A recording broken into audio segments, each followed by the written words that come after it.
My name is Gary Warner. I'm a veteran from Appleton, Wisconsin, and inventor of the WOW. I wanted to thank you for using the WOW and take a few minutes to share with you the incredible impact this tool has had on people's lives. Over the years, the WOW has impacted the lives of over 50,000 employees in occupational settings across this great country.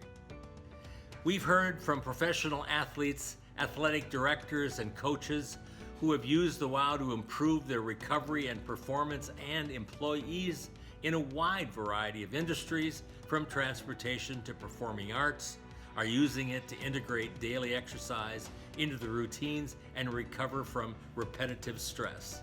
I've served in the U.S. military, U.S. Army, tours of duty in Southeast Asia, Europe, and the United States.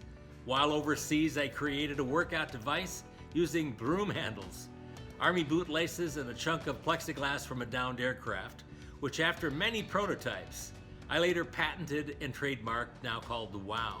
Today, every piece of the WOW is hand-assembled here in the United States in garages and homes and businesses in 3 separate states. This tool has a particular value for myself and countless other veterans as a way to cope with PTSD.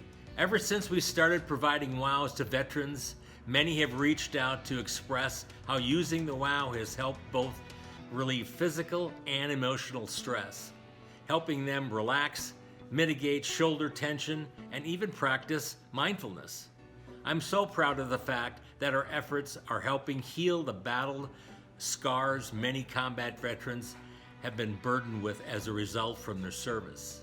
My team and I would like to thank all of those who've used the WOW, and as well as the organizations across the United States who are buying WOWs to better the workforce well-being. By supporting our efforts to get more WOWs in more hands, you're helping me support veterans across the country, and it has truly been making a difference. Every year we celebrate Veterans Day, a tribute, a thank you to those who've served. But November 11th started when World War I ended, and including that war, over 650,000 men and women have given their lives defending this great country and the freedoms we have.